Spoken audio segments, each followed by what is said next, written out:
Bueno, pues buenas tardes a todos. Damos inicio a este primer encuentro del Foro de Ahorro e Inversión de la Sociedad Bilbaína, que es el primero de una serie de muchos que esperemos celebrar todos juntos. En el formato del día de hoy tengo preparada una presentación titulada Foro Posibilidades de ahorro de inversión para un ahorrador medio. Una presentación muy básica sobre las diferentes posibilidades de inversión que tenemos pues, un ahorrador normal. No estamos hablando de grandes patrimonios, no estamos hablando de cosas sofisticadas, sino lo que cualquier ahorrador de un perfil, pues eso, de un profesional, pues que tiene una cierta capacidad de ahorro puede acceder. Posteriormente entraremos a debate sobre las diferentes cuestiones relacionadas con la presentación de hoy o no. También podemos debatir sobre aquellas cuestiones que hemos estado debatiendo en estos últimos meses en el chat y cualquier cuestión que se os pueda ocurrir. Vale, pues empezamos.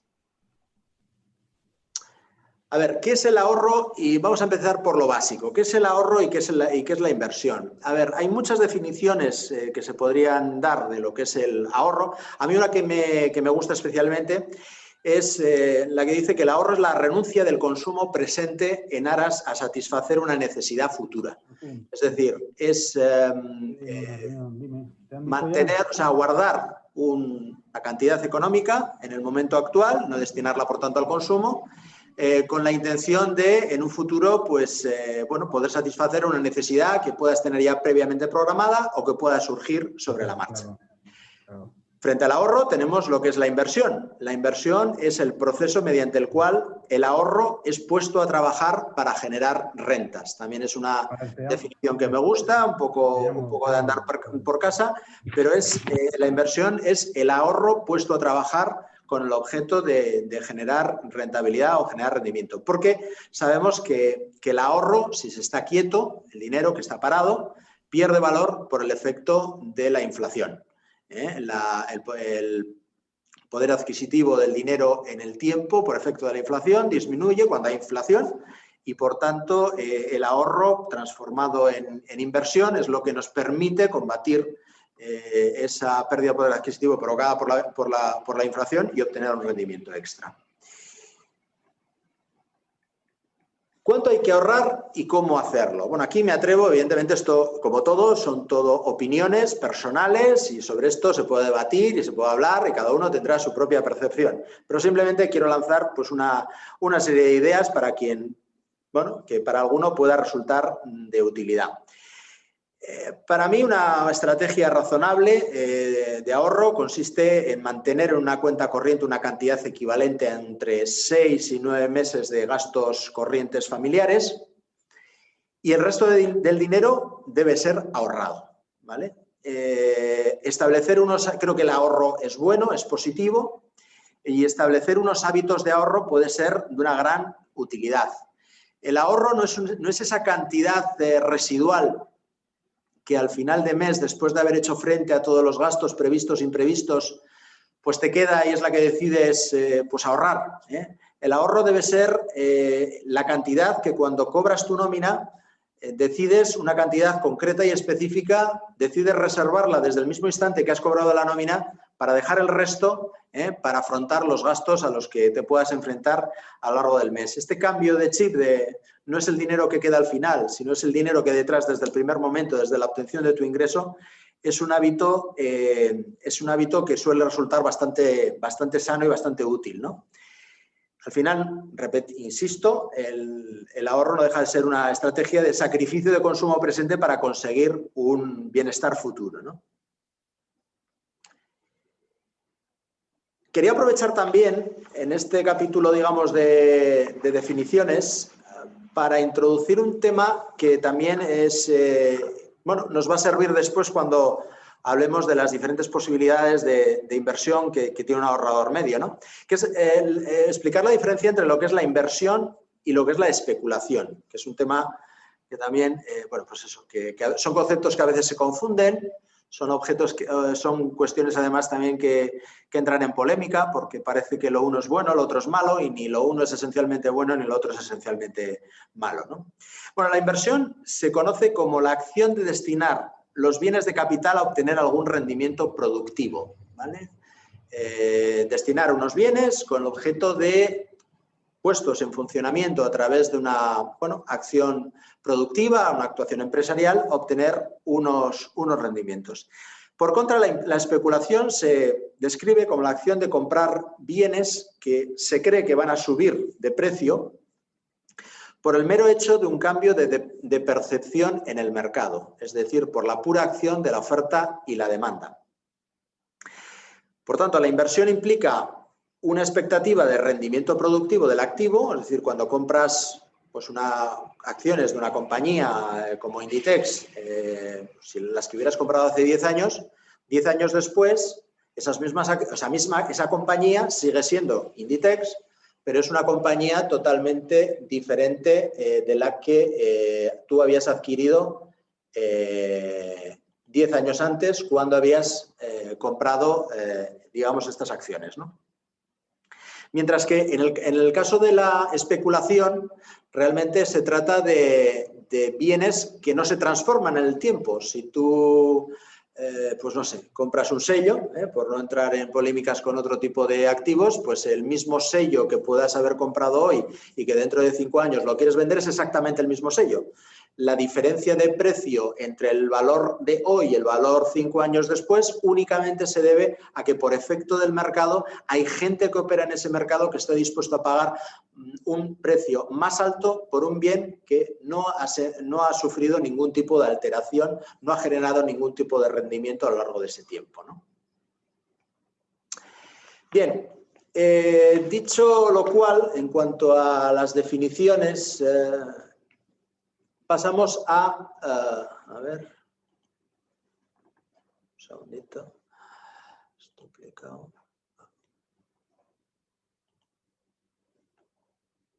Vale, opciones de inversión.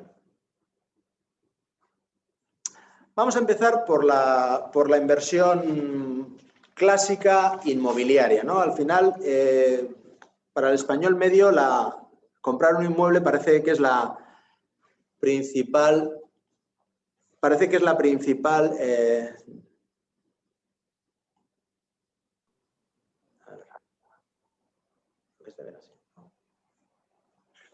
no pasa nada, está bien así. Vale. La compra de un inmueble es la primera gran inversión del español medio. Parece que todo el mundo, lo primero que hacemos cuando tenemos la oportunidad de ahorrar, o a veces ni siquiera teniendo la oportunidad de ahorrar, es comprar un inmueble. La compra de vivienda parece que es la única opción de habitabilidad que tenemos en España.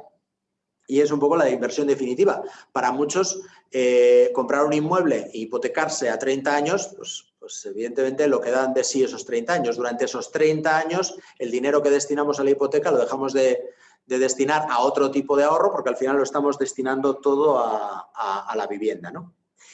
Pero con respecto al tema de la vivienda, como decía, parece que en España parece que es la única opción de habitabilidad, cuando realmente existe la opción del alquiler, evidentemente, ¿no? Pero tenemos todavía en el imaginario colectivo la idea de que alquilar un piso y pagar un alquiler, que por supuesto es un gasto, parece que es tirar dinero a la basura. Frente a la alternativa de la compra, evidentemente es una inversión. Seguimos teniendo la idea de que comprar un inmueble es invertir en patrimonio, que lo es. Pero cuando cuando compras un inmueble y te tienes que hipotecar, hay una serie de gastos asociados a la compra y especialmente los intereses del préstamo hipotecario, que son gastos de igual manera que lo son el gasto de alquiler de una casa. Cuando además a lo largo de la vida de una persona, pues yo hablo un poco por experiencia propia y de gente conocida, pues uno llega a cambiar de casa aproximadamente, entre 2 y 3 veces a lo largo de su vida. Primero, cuando se casa, se compra la primera casa, una casa pequeña, con los ahorros, con las posibilidades de hipoteca que tienes en esos momentos, con el tipo de salario que tienes. Enseguida, cuando tienes familia, pues esa casa se te queda pequeña y accedes a una casa superior, y luego existe la tercera fase, que bueno, no siempre ocurre, pero en algunos casos en los cuales cuando ya te haces mayor y los hijos ya dejan de vivir contigo, pues tienes necesidad de recurrir a una vivienda inferior, con lo cual a lo largo de la vida de una persona, de una familia, pues esos 3 cambios de casa con todos los gastos asociados a la misma, pues no deja de ser un desembolso importante, que no todo es inversión en patrimonio, porque se dejan muchos gastos a lo largo de todo el proceso.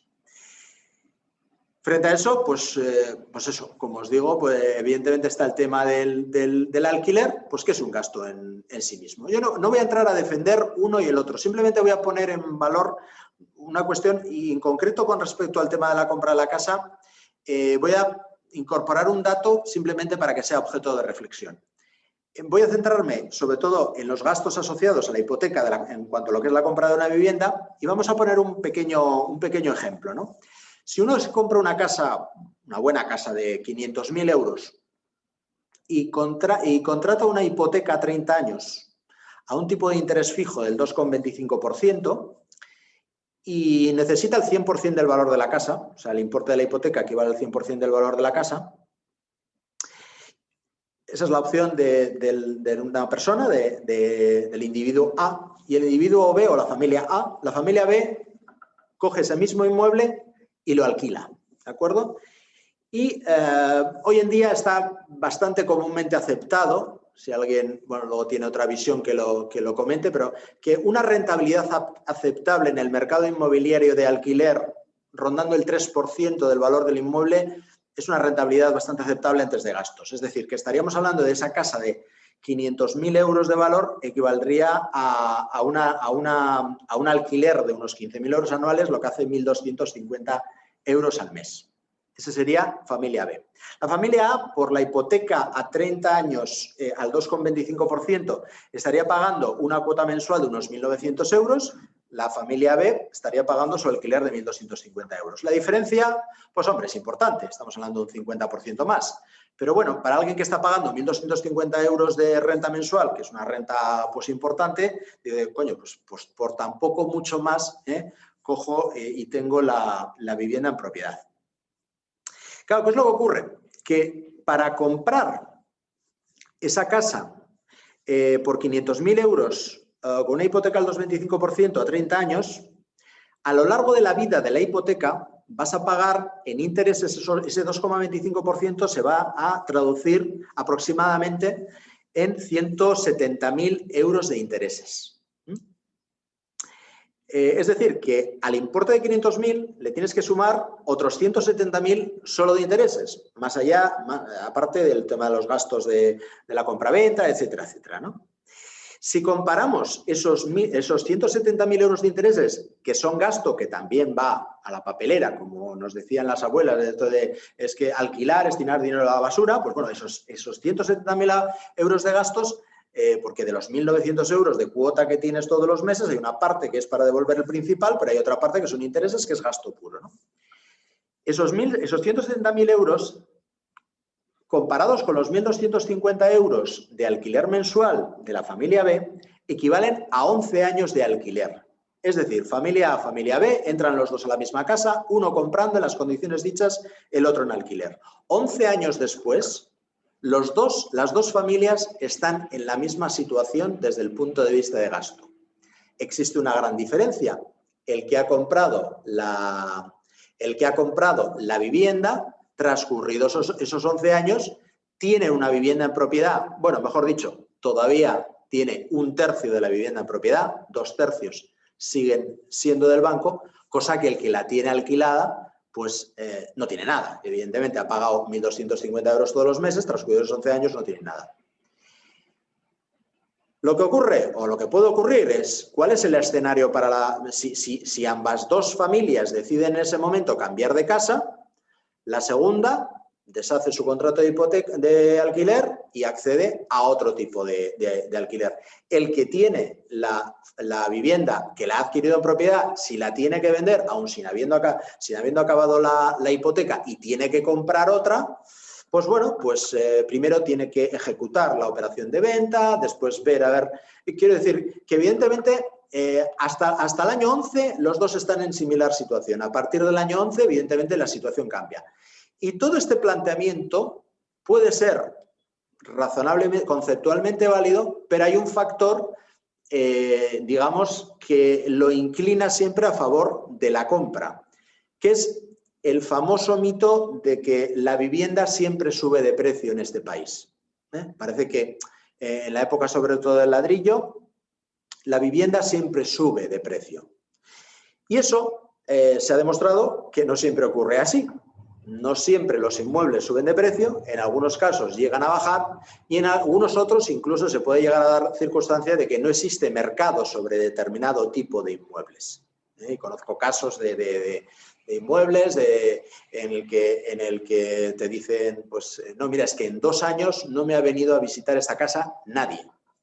Claro, dices, ¿cuál es el valor real de un inmueble que en 2 años que lo tienes puesto a la venta no ha habido nadie ni siquiera que te haya venido a buscar, a verlo, ¿no?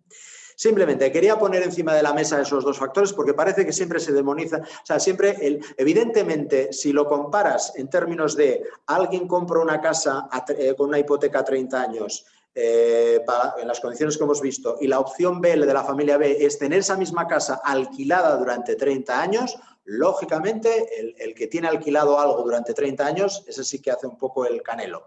Pero en una circunstancia vital, donde aunque todos tengamos la percepción de que cuando compramos una casa va a ser para siempre, al final la realidad es que para siempre no va a ser. Y hay muchos gastos, digamos, que permanecen en el camino. Tampoco quiero desviarme, porque al final de lo que estamos hablando es de las posibilidades de inversión.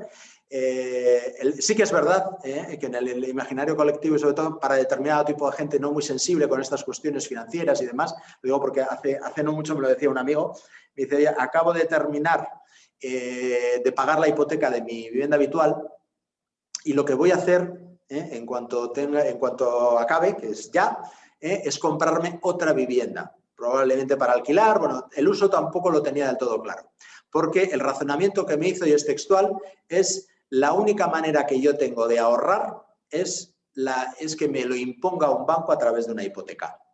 Lo cual, pues oye, cada uno, este amigo es muy aficionado a la vida alegre y bueno, pues probablemente en su caso le funciona. Pero bueno, como alternativa de inversión es cuando menos discutible. Pero sí que he querido, pues eso, poner como primera opción lo que para la mayoría de las familias es la primera opción de ahorro en las familias españolas, que es la compra de la vivienda. Como otra opción, sin salirnos de la parte de la inversión inmobiliaria, tenemos la inversión inmobiliaria cuando no se trata de la primera vivienda, sino invertir en inmuebles, en viviendas o en locales comerciales con la intención de generar rentas por la vía del alquiler. Bueno, yo con este tema siempre suelo decir, para aquel que me pide consejo, vamos a ver, la inversión inmobiliaria con el ánimo de poner en alquiler, lo típico de tener un par de pisos y tener un ingreso extra a través de los alquileres, yo siempre digo que requiere, y sobre todo hoy en día, de una gran especialización. No, yo pienso que no es un negocio para particulares, o sea, para gente que, pues eso, en mi casa siempre hemos tenido, mis padres tenían pisos en alquiler, poquitos, pero bueno, mi padre trabajaba, mi madre era ama de casa y mi madre se ocupaba de esos pisos. Yo, las mayores discusiones que he visto en casa entre mis padres eran por diferentes puntos de vista relacionados con el tema del alquiler de los pisos. Era un motivo de conflicto habitual. Y es que tener un piso en alquiler, más allá del capítulo única exclusivamente de inversión financiera, requiere pues, gastos, reparaciones, mantenimientos, control de que paguen, de que no... O sea, hay una serie de componentes vinculados que cuando hay gente que me dice, no, mira, es que yo tengo un dinero que no sé qué hacer con él y dentro de las diferentes opciones, una de las opciones que estoy planteando es comprar una vivienda o un local comercial para alquilar. Bueno, pues yo siempre les advierto que esto les va a conllevar una actividad profesional en sí misma, una actividad, o sea, es una cuestión que les va a exigir una dedicación bastante importante y que no lo tomen a la ligera. Y luego hay quien dice, no, mira, pues entonces lo que hago es contratar a un tercero para que me lleve la administración. En ese caso, yo lo que le digo es, bueno, pues evidentemente ese tercero va a tener unos costes y sabiendo además que no se trata de una actividad que en términos de rentabilidad sea especialmente atractiva, si encima tienes unos costes de administración añadidos, pues evidentemente tu rentabilidad todavía se merma más. Y luego tenemos la otra opción, otra versión, que a veces también me he encontrado con que alguien dice, no, yo simplemente quiero poner este piso, este local en alquiler, con un alquiler que simplemente me ayude a cubrir los gastos, porque si el local lo tengo, o el piso lo tengo vacío, pago un IBI, pago unos gastos tal, entonces unos gastos de comunidad, entonces simplemente quiero obtener vía rentas lo justo para poder pagar los gastos, lo cual desde el punto de vista de rentabilidad como inversión financiera yo no le veo ningún sentido, salvo que, volvemos a lo anterior, se siga pensando que el precio de los pisos va madurando como la fruta a medida que va pasando el tiempo, va creciendo a medida que va pasando el tiempo. Y esto, volvemos a repetir, ya nos hemos dado cuenta con el tiempo de que no necesariamente ocurre así, que a veces los precios suben, a veces bajan y a veces incluso se quedan sin mercado. Por tanto, el gran reto de cuando se hace una inversión inmobiliaria es el de la revalorización, es el afán que uno tiene. Dice, yo es que compro, que esto es una oportunidad y yo espero que con el tiempo se va a revalorizar. Insisto, eso requiere de una visión a largo plazo, una perspectiva, que insisto, puede darse o no puede darse. Y el gran problema que para mí tiene claramente la inversión inmobiliaria es el de la falta de liquidez. Yo mañana, aparte de los costes añadidos a la propia transacción, yo mañana quiero vender un inmueble, quiero vender un local comercial, quiero vender una vivienda y no lo hago de un día para otro. Evidentemente tarda su tiempo y bueno, pues lo tengo que asumir como tal, la falta de liquidez como inversión. Otra posibilidad de inversión, el emprendimiento. Vamos a ver, el emprendimiento, el ser emprendedor en este país, debía estar absolutamente ensalzado, pero por otro lado somos un país un poco, yo creo que en el País Vasco en ese aspecto sí que somos un tanto diferentes, pero a nivel nacional, a nivel estatal, pues sí que hay una cierta consideración, sobre todo, bueno, en fin, no vamos a entrar en cuestiones políticas, pero para determinados partidos, pues parece que el ser empresario, lejos de ser algo a valorar, es todo lo contrario, y es un poco triste, porque los emprendedores son esenciales en un país de pymes como es España, ensalzar y poner en valor la figura del emprendizaje, ¿no? Cuando hablo aquí de como opción de inversión para un ahorrador medio, abro dos opciones, ¿no? Una, la puesta en marcha de un negocio propio. Oye, tengo un dinero y quiero poner un negocio propio. Y una segunda opción, que es entro a un negocio como capitalista, a un negocio que es ajeno, como capitalista. En el caso del emprendimiento de negocio propio, pues bueno, a ver, evidentemente aquí no es el objeto, digamos, de esta presentación, pero los mecanismos que activan el emprendizaje cuando de un negocio propio se trata, pues tiene que ver con la propia profesión de cada uno, con la propia motivación que tiene. Yo soy de los que dice que, que lo tengo bastante claro, que el emprendedor no se hace, sino que nace, o por lo menos una cierta vis tienes que tener de origen, porque de hecho conozco a muchos grandes ejecutivos que son malísimos emprendedores y por contra grandísimos emprendedores que como gestores luego de su negocio pues son horrorosos. O sea, ambas figuras son complementarias, pero no necesariamente se tienen por qué identificar con la misma persona, pero ambos son elementos absolutamente necesarios, ¿no? Insisto, el negocio propio lo dejamos aparte, es una opción. Yo tengo ese dinero y en vez de destinarlo a cualquier otra cosa, pues lo destino a crear mi propio negocio porque es la ilusión de mi vida o porque veo una oportunidad de desarrollar mi profesión por ahí, etcétera, etcétera. Centrémonos más en la parte de, como ahorrador medio tengo la posibilidad de, pues porque me lo ofrecen o porque tengo un familiar, que tengo un amigo que me ofrece la posibilidad de participar en un negocio, ¿no? Es un negocio, por tanto, es un negocio ajeno, ¿no? Bueno, pues es una opción, evidentemente, pero yo ante este tipo de propuestas me gusta, bueno, pues hacer unas llamadas de atención sobre determinadas cuestiones. Creo que en la inversión como capitalista de un negocio propuesto por un tercero, sea este quien sea, es muy importante tener y es necesario tener unas grandes dosis de confianza, tanto en el proyecto como en los promotores del proyecto. Incluso yo diría que hay que tener más confianza en los promotores del proyecto que en el proyecto en sí. Un muy buen proyecto, gestionado o promovido por gente, ya no hablo de deshonesta y tal, que evidentemente si son deshonestos o tal, pues bueno, evidentemente se debería descartar de origen, pero gente a quien no conoces, que no estás familiarizado con él, pues tiene un componente de riesgo a considerar. Es decir, un muy buen proyecto se puede echar por tierra por una mala gestión, una mala promoción o una deshonestidad. Por contra, un proyecto normalito, digamos, llevado a cabo por personas muy implicadas y gente trabajadora y comprometida y demás, puede funcionar fantásticamente, ¿no? Es aconsejable también cuando uno entra como inversor capitalista, digamos, en un proyecto ajeno, es bastante aconsejable la experiencia en control de gestión mínima. Es decir, por lo menos del negocio del que se trate, cuando me presenten unos números, cuando me presenten unos datos, que yo sea capaz de interpretarlos. O que se trate de un negocio con el cual yo de alguna manera, por mi profesión o lo que sea, puedo conocer un poco de qué va ese mundo para poder interpretar las señales negativas cuando se den o las señales positivas también cuando se den, ¿no? Es muy importante también tener visibilidad en cuanto a las opciones de salida. Es decir, yo invierto en un negocio de un tercero, de un amigo, de un conocido, o de alguien que no conozco de nada, pero me lo han propuesto, y el día que yo quiera marcharme, ¿de qué manera puedo salir? Esto no es un mercado cotizado donde hay oferta y demanda todos los días. Esto es un negocio propio con 3 o 4 accionistas.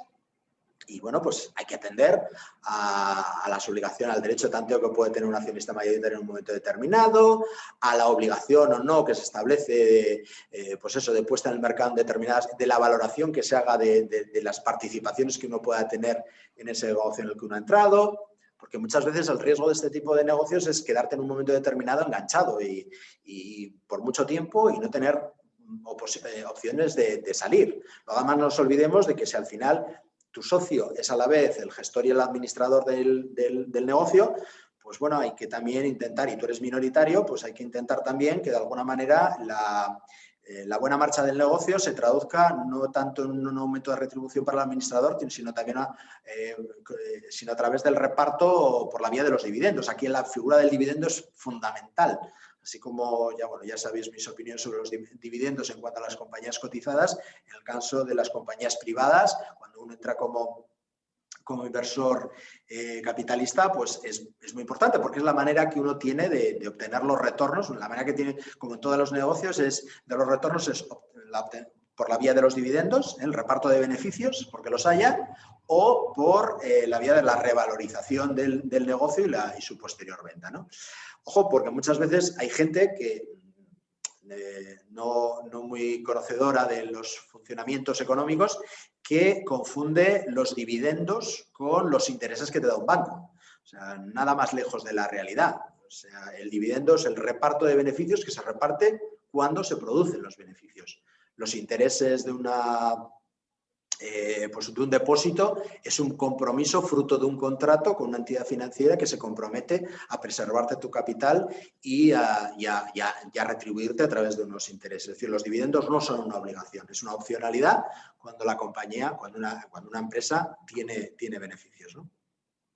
En definitiva, para no extenderme más en esta opción del emprendimiento, es una opción la de invertir en negocios privados ajenos, que es arriesgada, indudablemente, porque aquí tienes un riesgo importante de la pérdida absoluta del capital. Pero a su vez, también es verdad que cuando funcionan, pues suelen ser las opciones más rentables. Aquí sí que estamos hablando de multiplicar el capital aportado pues, en este tipo de negocios, insisto, cuando funcionan, ¿no?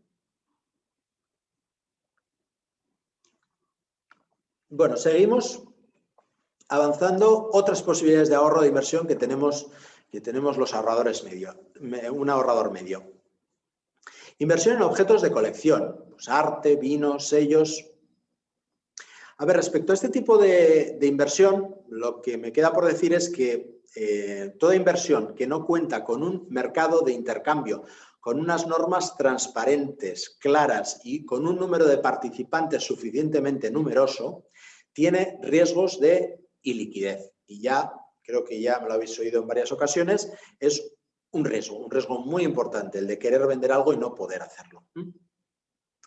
Se trata además de un mercado de activos que no generan rentas, por tanto se incluirían y cuyo valor en sí mismo no cambia, salvo porque algunos intervinientes en el mismo estén dispuestos a pujar de una manera diferente por ello. Es decir, entran dentro de lo que definía anteriormente como objeto de especulación. O sea, este tipo de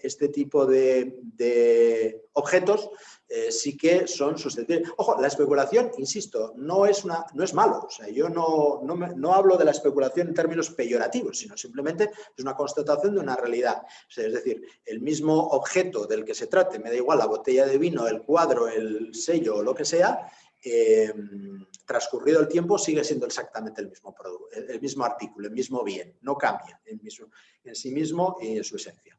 Evidentemente, este tipo de inversiones, salvo que tengan algún componente adicional, o sea, miradas exclusivamente como inversión financiera. Es decir, si hay alguien que le encanta el arte, pues mira, pues fantástico, y si tiene la posibilidad de que invierta en arte y luego encima igual hasta tiene posibilidad de obtener un retorno financiero en un futuro, sus herederos o lo que sea, ¿no?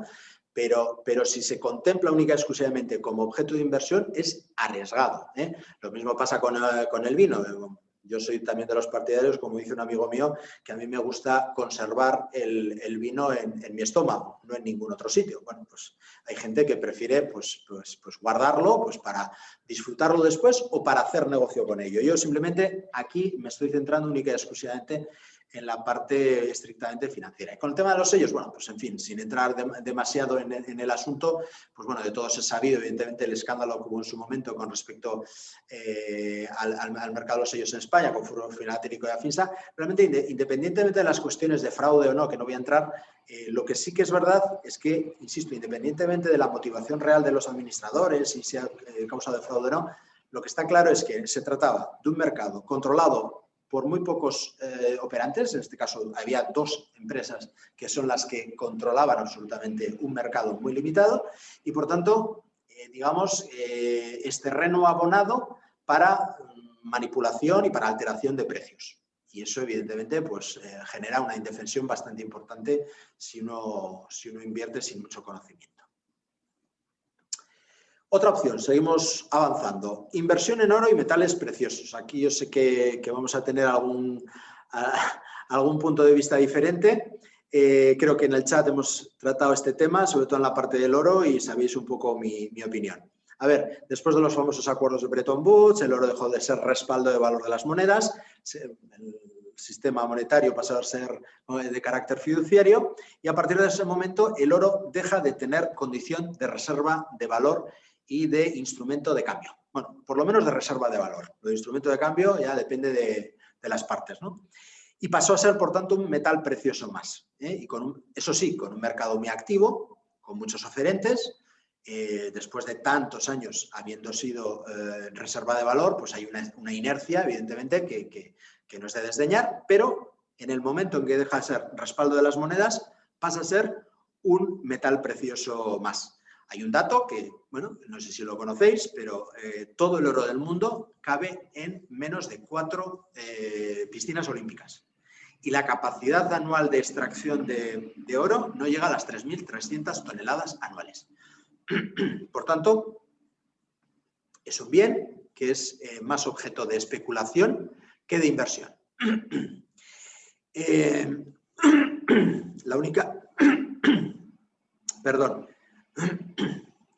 La única posibilidad por la cual se puede contemplar al oro como objeto de inversión es cuando como metal forma parte de determinados procesos productivos, pero estamos hablando de lo mínimo. O sea, realmente la voluntad de quien invierte en oro es por otras motivaciones que no por su capacidad de intervenir en procesos productivos de terceros sectores, ¿no? Para los defensores de esta inversión. El oro es una protección frente a la tan temida inflación. Las alteraciones de precios en el oro pues no son muy significativas, y sobre todo cuando las alternativas de inversión en otro tipo de mercados pues empiezan a ponerse en niveles de precios elevados o se genera cierta inquietud sobre ellos, parece que es como un poco una inversión refugio, ¿no?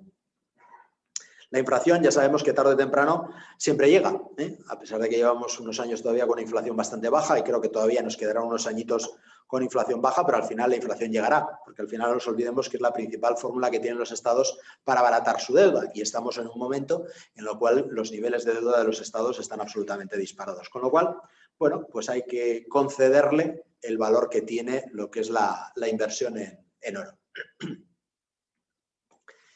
Depósitos bancarios y cuentas remuneradas, otra opción de inversión. De hecho, en España pues, ha sido la más utilizada en los últimos años. Últimamente, pues evidentemente está teniendo más problemas, pero somos un país de depósitos, sobre todo por la tremenda bancarización que hemos tenido en este país durante muchos años, y porque la red comercial bancaria llegaba a todos los hogares y a todas las partes, ¿no? Por definir, los depósitos bancarios a plazo son productos de ahorro en los que el cliente entrega una cantidad de dinero a una entidad de crédito durante un tiempo determinado. Está el componente de la cantidad que se deposita, el plazo de duración del depósito, un plazo durante el cual no se puede disponer de ese dinero, y la retribución, la remuneración pactada. Los depósitos bancarios más comunes son los de interés fijo. ¿Qué es el problema? ¿O cuál es el problema? Que en la actualidad, con los tipos de interés por los suelos, pues la remuneración ofrecida es cero. Con lo cual, pues, bueno, son productos que han sido, insisto, el producto estrella, porque parece esa concepción de te preservan el capital, tienes el capital garantizado y encima obtienes un rendimiento que difícilmente compensaba la inflación, vamos, normalmente, pero bueno, ha estado ahí, y ya con esa excesiva bancarización y la no muy avanzada educación financiera que hemos tenido en este país, pues bueno, han tenido su éxito, pero es que últimamente, claro, cuando ya le explicas al depositante que es que el interés que te doy es cero, pues, en fin, empiezan a perder interés. Pasamos a lo que se entiende por la inversión en mercados financieros. Ya, evidentemente, nos estamos acercando ya al tipo de inversión que, bueno, pues personalmente a mí más me parece más interesante, más... empecemos por la parte de las divisas y materias primas, ¿no? Bueno, en fin, tradicionalmente la inversión en divisas y los mercados de divisas, materias primas, son uno de los mercados más activos, son uno de los mercados más agresivos, que están sometidos a una grandísima volatilidad, y donde los movimientos de precios también obedecen a pura especulación. No son aptos para particulares. Yo no recomiendo a nadie aunque bueno, pues cada uno puede hacer lo que quiera, que entre en este tipo de mercados, porque ya digo, pues, controlar sus dinámicas es complejo. Y muchas veces, y hablamos también de, es complejo el existe un desconocimiento sobre las razones por las cuales va bien, las razones por las cuales se producen las variaciones de precios, ¿no? Y se trata de unos activos, evidentemente, que no generan rendimiento y, por tanto, pues son objeto no tanto ya de inversión cuanto de especulación en los términos explicados anteriormente. Inversión en renta fija. Bueno, dentro de lo que es la inversión en mercados financieros, dejado aparte la inversión en divisas, materias primas, tenemos la renta fija y la renta variable. Hablemos de la renta fija. La renta fija, para no perder la perspectiva, porque a mí me gusta mucho tender a la simplificación cuando de este tipo de cuestiones se trata, al final, invertir en renta fija significa prestar dinero a terceros. No nos olvidemos de eso. Conceptualmente, nosotros, comprando un instrumento de renta fija, lo que estamos haciendo es prestando dinero a un tercero, que bien puede ser un Estado, una administración pública, o sea, cuando compras deuda pública, o compañías privadas, deuda corporativa, pues con sus diferentes variantes, high yield, investment grade, o sea, los diferentes niveles de inversión. Pero al final estamos hablando de Inversión, o sea, estamos hablando de prestarle dinero a terceros, ¿no?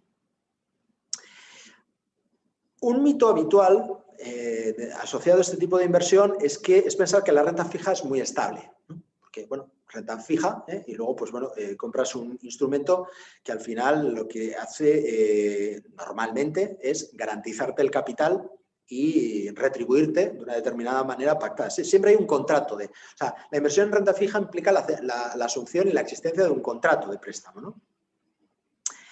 Realmente la renta fija consiste en la emisión de un instrumento financiero que preserva la capital hasta el vencimiento y te va devengando unos intereses periódicos durante la vida del empréstito. Es decir, que si tú compras un bono del Estado a 10 años a un tipo de interés del 1% anual y tú esperas a vencimiento, tú, transcurridos esos 10 años, te devuelven el capital íntegro y durante ese periodo de tiempo te están retribuyendo a razón de un 1% anual, tal y conforme está pactado en el contrato. Por tanto, desde ese punto de vista, variación, volatilidad no hay. ¿Pero qué es lo que ocurre? Que los instrumentos de renta fija están sometidos a cotización en mercado secundario. Y por consiguiente, hay gente que compra un bono a 10 años, pero no espera 10 años, digamos, teniéndolo en su poder, sino que pues, lo vende a los 2, a los 3, etc. Cuando tú tienes, esto lo voy a explicar de una manera muy sencilla, espero que se me entienda, cuando tú tienes un bono a 10 años con un tipo de interés del 1%, si los tipos de interés suben al 2%, pues lógicamente, si tú quieres vender ese bono transcurrido un año, cuando los tipos de interés vigentes están al 2, entenderemos todos que no va a haber nadie que esté dispuesto a comprarte un bono a 10 años al 1%, cuando en ese momento se están comercializando, se están ofreciendo bonos a 10 años al 2%. Salvo que estés dispuesto, tú como vendedor de tu bono al 1%, a recibir en contraprestación un importe que descuente ese diferencial de tipo de interés entre lo que tú tienes pactado por tu bono comprado el año anterior y el tipo de interés vigente en ese momento. Por tanto, y eso en tu inversión te provoca una merma, te provoca una disminución. Por tanto, la renta fija sí que tiene volatilidad, sí que tiene variación, no tanto como la renta variable, pero sí, y sobre todo cuando se invierte a través de instrumentos como los fondos de inversión de renta fija, pues su precio varía y, por tanto, están sometidos a oscilación. Pero, insisto, no tanto como la renta variable. Para el inversor individual, la inversión en renta fija, normalmente, para la inversión normal, no estamos hablando de grandes patrimonios, familiares y tal, sino una inversión normal se canaliza mayoritariamente a través de fondos de inversión. Es decir, yo no conozco muchos casos de gente que invierta directamente. Antes sí que se anunciaban incluso en la tele y tal, delegaciones del Estado y bonos del Estado y tal, y se compraba directamente al Tesoro Público, pero últimamente yo no lo veo tanto. No sé si supongo que seguirá existiendo la opcionalidad, pero no es tan. Y normalmente cuando se invierte en renta fija se suele hacer a través de fondos de inversión. Y por último, pasamos ya a la última opción de posibilidad de inversión por un ahorrador medio, que es evidentemente la que a mí más me gusta, a la que me dedico, etcétera, etcétera, que es la inversión en renta variable, ¿no? Se trata de la inversión en compañías cotizadas. Se trata, por tanto, de invertir en economía real, en compañías que cotizan y que tienen su actividad en el mundo real. Y, por tanto, bueno, el mayor remedio ante la tan temida inflación. Hemos hablado de la inflación a lo largo de toda la presentación en varias ocasiones. Pues el mejor remedio frente a la inflación es precisamente invertir en economía real, ¿no? La inversión en renta variable se suele hacer normalmente a través de dos vías, ¿no? Para un ahorrador medio. Directamente operando en el mercado, comprando en el mercado, o a través de fondos de inversión. La intervención de un particular comprando compañías directamente en los mercados, bajo mi punto de vista, conlleva un riesgo considerable. Dicho riesgo no está, a mi juicio, en la volatilidad, que es un factor asociado mayoritariamente, pero bajo mi punto de vista y bajo el punto de vista de los value investors y la gente que hacemos lo que yo hago, insisto, factor asociado a la volatilidad al riesgo. La volatilidad para nosotros no es riesgo. El riesgo está en no saber lo que estás comprando. Para mí el riesgo no es que la volatilidad de una compañía, del precio de cotización de una compañía sea muy alto. Para mí El riesgo está en invertir, en comprar cosas que no conoces, que desconoces. Para mí ese es el mayor riesgo. Benjamin Graham, el padre del value investing, definió la inversión como aquella operación en la que, después de un análisis exhaustivo, promete una seguridad del capital y un rendimiento satisfactorio. Las operaciones que no cumplan con estos requerimientos, decía él, son especulativos. Por tanto, esa seguridad del capital, que no te la prometen los mercados, te la prometes a ti mismo en el momento en que realizas el análisis exhaustivo al que se refería Benjamin Graham. La valoración previa del activo invertido, en mi opinión, es requisito imprescindible para poder intervenir con garantías en los mercados financieros. Y para ello es necesario tener conocimientos empresariales que te permiten hacer análisis fundamental de una manera eficaz. Y para la gente joven que me esté escuchando, y reconozco que eso es una asignatura un poquito rollo, conocer de contabilidad. La contabilidad es sin duda el lenguaje de los negocios. Para mí me resulta impensable poder hacer una valoración de una empresa. Para mí me resulta impensable invertir sin valorar. Y me resulta impensable valorar sin tener sólidos conocimientos de contabilidad. Porque es el lenguaje de los negocios, la manera que vas a interpretar los datos que te proporciona o que te transmite una empresa. Existen otras formas de acercarse a los mercados financieros a nivel individual: trading, análisis técnico, momentum, inversión por tendencias, simple olfato, me han dicho esto y creo que tal, pero estas, a mi entender, conlleva un riesgo muy elevado. Creo que lo mencionamos anteriormente, los gráficos, el análisis técnico, al final un gráfico de una compañía, de cotización de una compañía, lo que hace es reflejar la evolución de la cotización de una compañía en el pasado. E invertir en base a análisis técnico, en base al estudio y análisis de los gráficos, significa inferir que en el futuro el comportamiento de esa compañía va a seguir unos patrones similares a los que ha llevado en el pasado. Para mí eso es mucho interpretar, muchísimo interpretar. Entonces, el riesgo de estar haciendo algo que no controlas y que en cualquier momento se te puede... esto pues es elevado, pero bueno, ahí están las opciones, ¿no?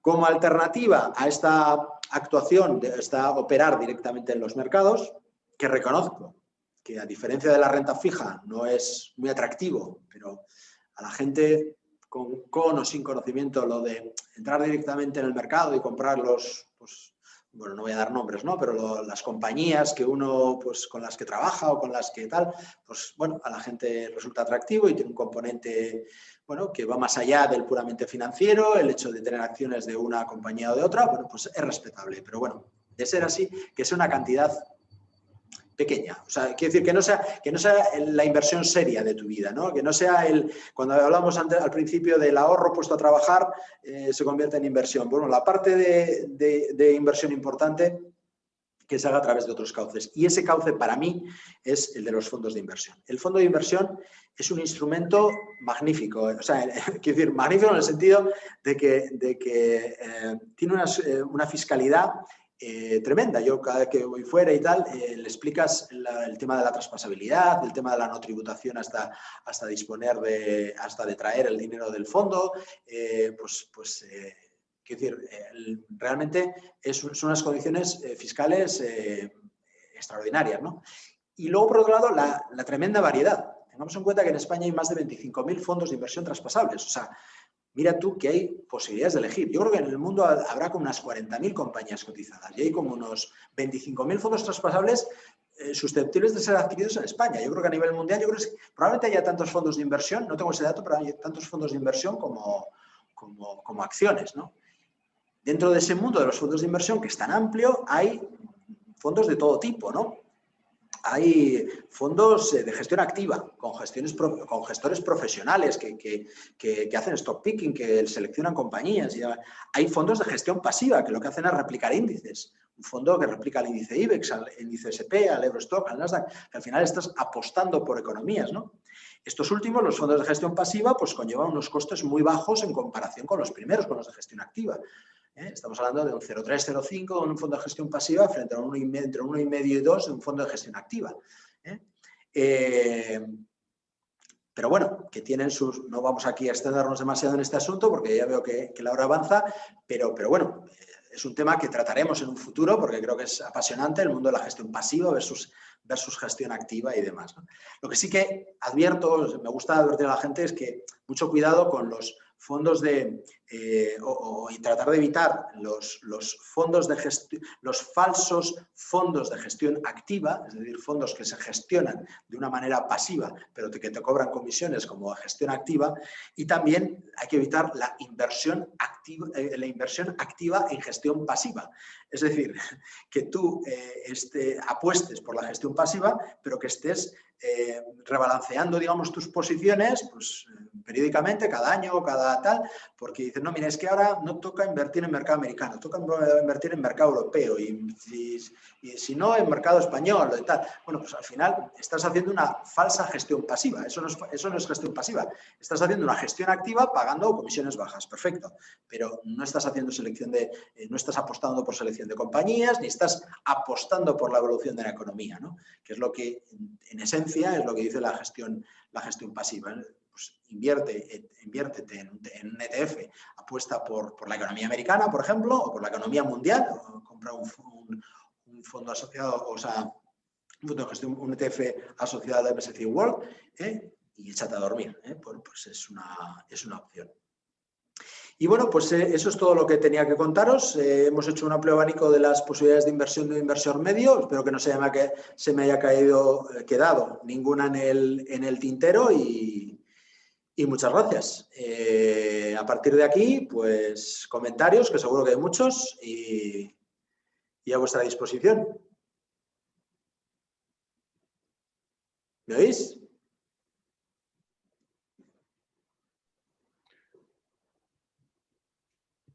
Sí. A ver, Carlos, ¿estás por ahí? Digo, me he quedado solo. No, teníamos el vídeo y el audio bloqueado para que tampoco se... Yo sí quisiera hacer hincapié en algo que llevo casi toda mi vida diciendo a mis clientes y amigos, que es con lo que tú has empezado. Que la gente piensa que el ahorro es el resultado de ingresos menos gastos. Aunque la ecuación es otra. Es ingresos menos ahorro es igual a gasto. Como tú bien has dicho, el ahorro tiene que estar predefinido desde el principio. Y bueno, pues eso quizás es algo que no lo tenemos demasiado definido en este país.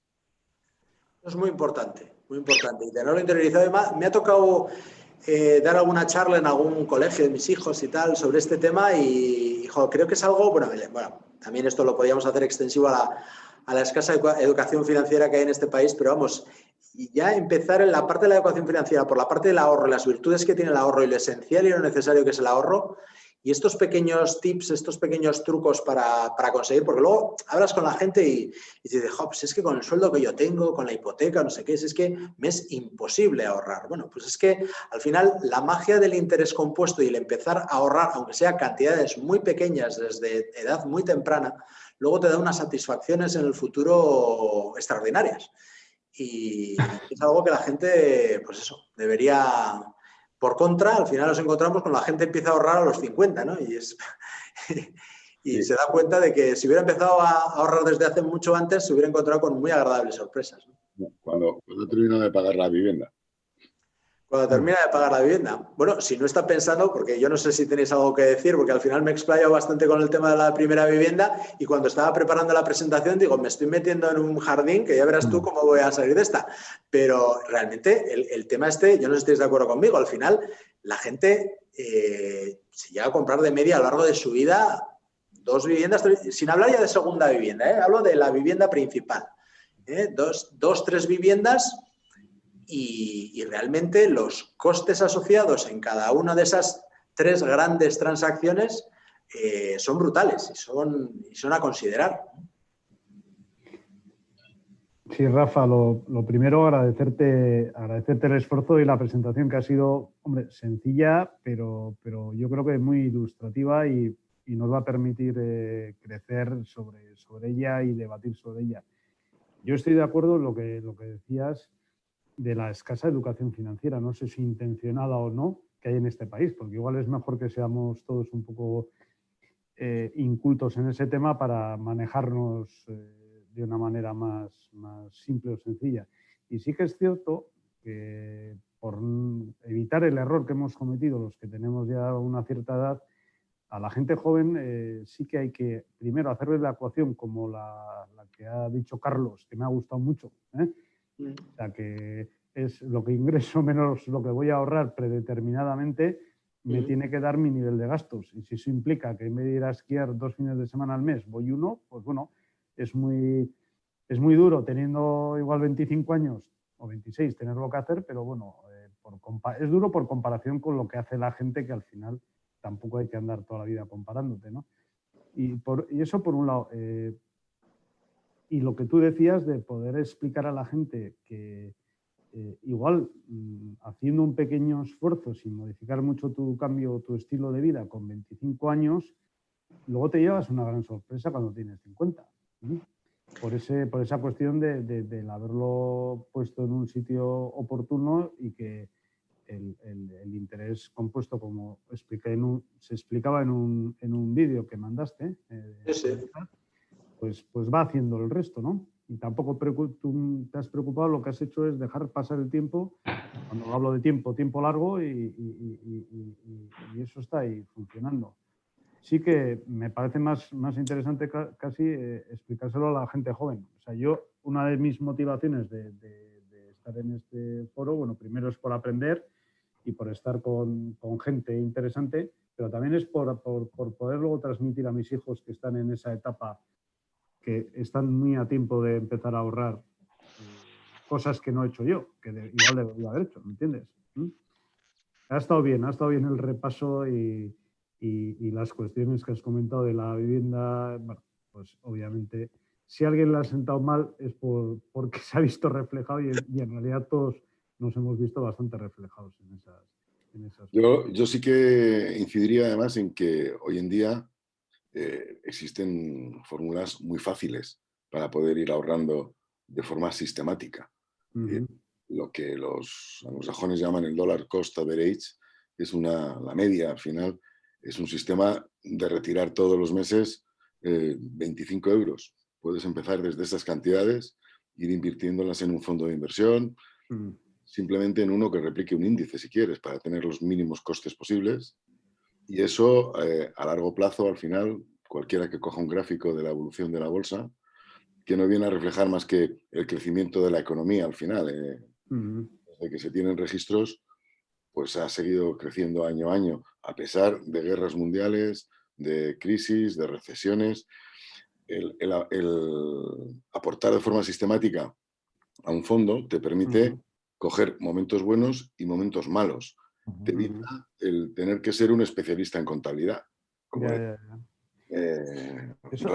no todo el mundo puede, ni tiene el tiempo ni los conocimientos para eso, pero la base de invertir en 2 o 3 índices mundiales para tener una cartera diversificada y hacer aportaciones que se pueden hacer hoy en día de forma sistemática, en la mayor parte de los bancos te permiten aportar desde 25 euros al mes. Bueno, no es tan difícil ahorrar 25 euros. Eso también es verdad, Carlos. Igual hace tiempo era más complicado y había que ser mucho más especialista, pero sí que es cierto que ahora fácil es mucho más fácil. Hombre, hay que ver un poco en qué fondos poner, porque ya ha comentado también Rafa que, vamos, hay más que casi que acciones. O sea que, y yo miro los periódicos, hay algunos, este año, el comentario cogérmelo un poco con pinzas, este año es un poco especial, pero siendo un año muy especial hay algunos con un 20 y tantos, 30 y tantos % negativo, otros que están por el cero un poquito negativos, un poquito positivos, y algún otro, si no están haciendo trampas, sorprendentemente en positivo. Con lo cual hay mucha variedad y también muchos resultados diferentes, entiendo. Ya, para eso hay una figura que no está demasiado utilizada en este país, que es la del asesor financiero. Es un miembro de EFPA, que es una asociación europea de asesores financieros, y bueno, para eso estamos. Es decir, sí, está claro. La gente va al médico, pero no va al asesor financiero porque no hay una cultura financiera. No. Los fondos de inversión no tienen posibilidad de hacer trampas, como decía José Manuel. Al final ya sabéis que en los fondos de inversión tienen varias responsabilidades y varios controles. O sea, tiene que haber siempre una entidad gestora del fondo, tiene que haber una entidad depositaria, es decir, y luego está la figura, bueno, del gestor, que puede ser la propia entidad gestora o puede ser un tercero. Al final, ni siquiera la entidad gestora es la que controla el dinero. Es la depositaría. La depositaría tiene que ser necesariamente un banco. Es decir, y luego el control, digamos, del valor liquidativo está súper controlado por CNMV. O sea, hombre, lo decía un poco... Sí, no, ya. Pero no, ¿sabes qué pasa? Que en este mundo de los fondos todavía hay una natural desconfianza, por ejemplo, a las gestoras independientes, por ejemplo, las no vinculadas a entidades financieras grandes, ¿no? Y al final, por un banco tiene que pasar el dinero de todos los fondos de inversión está siempre en un banco, porque la entidad depositaria por ley tiene que ser un banco. Otra cosa es que la gestora no tiene por qué ser un banco. Y de hecho, y luego, abundando en lo que comentabais, el auge de la gestión pasiva es algo muy reciente. Es, John Bogle con Vanguard, y en los últimos años está teniendo... Eso es una herramienta que es fantástica. Luego también tiene sus pegas, porque yo también, quiero ver qué es lo que ocurrirá con grandes periodos de caídas con la gestión pasiva porque al final, como digo yo, la gestión pasiva es un poco la gestión low cost, ¿no? Como tiene unos costes tan bajos, es como bastante más accesible. Pero ojo, la gestión pasiva tiene sentido si se hace lo que yo decía en la presentación. Es decir, yo apuesto por la economía mundial, me compro un ETF ligado al MSCI World y me olvido. Y hago aportaciones periódicas, como decía Carlos, pero me olvido. O sea, no estoy cambiando. No, espérate, que el año que viene creo que la que va a ir mejor es la economía china. Entonces cambio a un ETF chino. Joder, es que como estés haciendo esas variaciones, a lo mejor te pierdes, ¿no? Y empiezas a perder rentabilidad. Y luego una cosa muy importante, José Ramón. Este año va bastante mal la bolsa española. Va un poco mal la bolsa europea, pero la bolsa americana va como un tiro. Este año no es un año malo de bolsa, ni mucho menos. Si tú te fijas en el Standard & Poor's, por ejemplo, que es más relevante para mí que el Dow Jones, por ejemplo, el Standard & Poor's, el 25% de su capitalización son 5 empresas, las que las FAN, ¿no? Facebook, Amazon, Apple, no sé, Microsoft y no sé, que me dejo alguna. Y Google. El 25%. Y son las empresas que en esta pandemia son las que más han subido, las que más han tirado, todas las tecnológicas. Bueno, la pandemia y antes de la pandemia. De hecho, sí, antes ya habían subido mucho, pero a pesar de eso, han recuperado muy rápido. Muy rápido en cuanto, pues se ha ido viendo que el mundo virtual ganaba peso, que todos los fabricantes de chips, los fabricantes de contenidos para Internet, pues han incrementado sus ingresos porque cada vez tenían más abonados. Han recuperado mucho más rápido que incluso las farmacéuticas. No nos olvidemos de que vivimos en una burbuja con una inyección monetaria. O sea, a lo largo de estos últimos año y pico ha inyectado Estados Unidos, la Reserva Federal Americana, 3 trillones a la economía americana. Eso es una burbuja brutal. O sea, no sabes hasta qué punto esa elevada, esos elevados niveles en cuanto a lo que son los índices bursátiles americanos obedecen a que hay mucho dinero en el sistema que todavía no ha llegado a la economía real, porque si no se hubiera traducido en inflación que todavía no ha llegado, con lo cual al final las mismas compañías se están intercambiando con una mayor cantidad de dinero en el sistema, con lo cual la inflación de precios de los activos financieros está siendo provocada por eso. En Europa, por ejemplo, que también se ha inyectado mucho dinero, estamos hablando de 0,5 trillones. En comparación, estamos hablando de básicamente la misma población. O sea, es decir, que el tema de la subida de la bolsa americana es un poco ficticio. Ahora, dicho lo cual, Yo, en mi caso concreto y a lo que yo me dedico, lo que sea, o sea, a lo que yo me dedico, me refiero, es al stock picking, es a la búsqueda de compañías. Entonces, siempre en ese universo de 40.000 compañías tienes posibilidad de encontrar tus 15, 20, que son las que formen tu cartera, me refiero para un fondo de inversión que hace gestión activa, que puedan ser de las que están, digamos, en la cola del pelotón, o sea, en la cabeza del pelotón. Rafa, ¿tú cuánto le dedicas a eso cada día? ¿Cuánto le dedico? Yo desde hace 3 años me dedico, no te voy a decir el 100% porque tengo todavía negocios en los que atiendo, pero un 70% de mi tiempo. Claro. O sea, yo me dedico a esto. Claro. Pero me dedico a lo que es gestión de mi propio patrimonio. Para una persona que tiene su trabajo, para una persona que tiene su propio trabajo, aunque esté más o menos ligado al mundo financiero, es muy difícil poder dedicar el tiempo que tú le dedicas.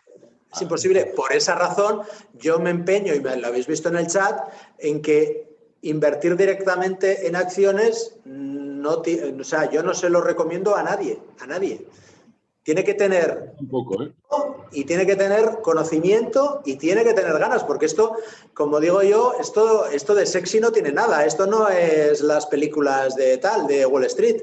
Esto es aburrido. O sea, yo me paso el día leyendo estados contables, leyendo presentaciones de compañías y modificando mis modelos de valoración. Esto de divertido, y un día le llevé a mi hija conmigo para que viera, porque tenía curiosidad en qué trabajaba y no me aguantó ni media hora. O sea, media hora me dijo, oye, mira, vale, ya tengo claro lo que haces.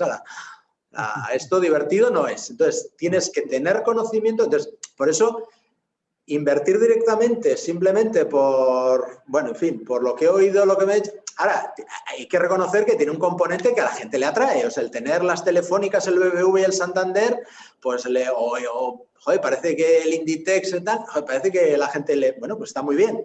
Pero bueno, que sea una parte pequeñita, la parte gorda de tu ahorro, por favor, hazlo a través de fondos de inversión, del tipo que sea. Pero fondos de... Mira, yo tenía un amigo que tenía una tienda de electrodomésticos. Entre otras cosas vendía televisiones. Esto fue hace años ya.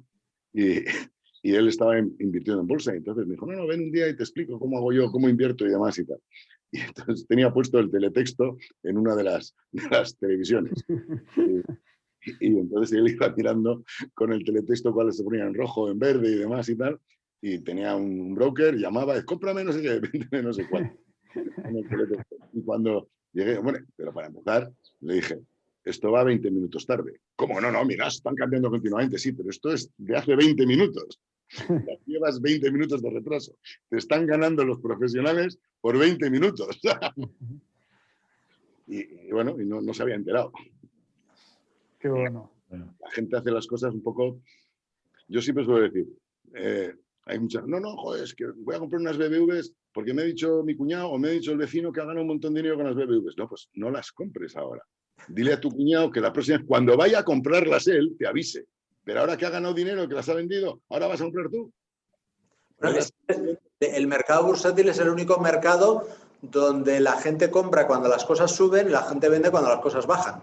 Cuando la bolsa baja, la gente se pone nerviosa y vende. Lo de los stop loss del vídeo que hice y que os pasé el otro día, no sé si lo visteis, pero es muy gracioso. O sea, contado desde ese punto de vista es muy gracioso. O sea, yo compro un billete de 50 euros por 40 y le digo a mi banco que me lo guarde, que no me diga nada si alguien me ofrece 50, que no me diga nada si alguien me ofrece 40. Ahora, eso sí, si alguien me ofrece 30, que lo venda inmediatamente sin ni siquiera decirme nada. Eso es una orden stop loss. ¿Qué sentido tiene? Pero el quid de la cuestión, claro, dice, no, mira, es que con el billete de 50 euros, yo sé que es un billete de 50 euros y que vale 50 euros, ya, pero es que lo que tienes que hacer cuando compras una compañía es intentar hacer un ejercicio de valoración. El que sea pedestre o lo que sea, pero hazlo. Y si no lo haces, que es complicado hacerlo y demás, invierte a través de un fondo de inversión. O sea, a mí me gustaría que orientáramos este debate más por la vía de cómo seleccionar un fondo de inversión, qué tipo de estilos hay, etcétera, etcétera. Porque, de verdad, hablar de compañías y hablar de cómo invertir directamente en acciones me parece... Pero bueno, yo hablo de lo que me digáis. Sí, no, eso sería más práctico, desde luego. Porque la facilidad que te da y lo que decía Carlos, que puedes desde ingresar 100 euros por los meses, por decirte algo, ¿eh? Bien, por no decir, ha dicho incluso algunos 25. O sea, eso sí que puede tener mucho interés desde un punto de vista práctico. Luego, lo otro que dices tú, pues compañías, pues todo el día estás oyendo que por la tele, por la prensa especializada, por los amigos, compra Farmamar, que se van a salir porque están dando con una vacuna, tal, pa. Y luego, pues a ver, igual te sale bien, igual te sale mal, pero funcionar por el rumor o el que me ha dicho un amigo, pues tampoco parece como muy consistente. No digo que en una ocasión no te pueda salir bien, ¿eh? No, si muchas veces sale bien, incluso la gente compra bien, pero yo creo que es más difícil vender que comprar. Hay veces en las que depende, no sé quién fue el que dijo, no sé, a Peter Lynch, que las inversiones en bolsa dependían más que del cerebro del inversor, de su estómago. Porque hay veces que, joder, cuando las cosas están muy mal es cuando a lo mejor tienes que comprar. Y hay gente que incluso lo hace, pero luego no sabe venderlas, porque las ha comprado a 10, están a 12 o a 14 y dice, maravilla, y se olvida. Y resulta que luego vuelven, están a 9 y cuando vuelve a mirar están a 9 y dice, si estoy perdiendo. Sí. Pero siento ser pesado, pero es que todo ese esquema y ese planteamiento empieza a tener sentido cuando hay una valoración. Sí. Es decir, hay una valoración, todo esto toma sentido. Otra cosa es que digas, bueno, pues es que esa valoración me la creo, no me la creo, tal, habré hecho mal, tengas dudas sobre mi propia valoración. Eso es absolutamente respetable. Pero todo eso tiene sentido. El cuándo salir, yo tengo muy claro, no es por hablar de mí, pero vamos, yo tengo muy claro cuándo entrar y cuándo salir. Lo tengo clarísimo. Ya, lo que pasa, Rafa, que muchas veces tú haces una valoración, pero yo de eso, de valoraciones de empresas no sé, pero valoraciones de máquinas y tal sí que sé. Y a veces, a corto plazo es muy complicado saber si vas bien o vas mal. Te puede ir dando la razón que la máquina funciona, pero no es una conclusión. Hay que valorar o evaluar las valoraciones a largo plazo. Y por eso la inversión debe tener ese componente de largo plazo. Miramos todos los días la máquina y luego cada hora y luego cada 10 minutos. No, la máquina hay que dejarla funcionando un año y valorar al final del año. Tendrá días mejores y días peores. Pero más productivos y menos. Si tú tienes claro cuál es el rendimiento que a largo plazo va a alcanzar la máquina, si va a empezar a producir 100 unidades a la hora y empieza al tran y está produciendo 20, pues hombre, tendrás cierta inquietud, pero nervioso no estás porque dices, coño, ya dale su tiempo, que ya llegará a los 100. Efectivamente, hay que no caer en esa trampa de estar todos los días y a todas horas mirando, porque la cosa va con oscilaciones, aunque vaya para arriba o vaya para abajo, no va con una recta, ¿me entiendes? Eso es. Si tú la máquina no sabes que va a alcanzar los 100 de producción a la hora, entonces no sabes si al principio te empieza con 20, no sabes si es lo que tiene que ser, si es lo correcto, si no lo es. Correcto, sí. Sí, es un buen ejemplo. Pero eso es.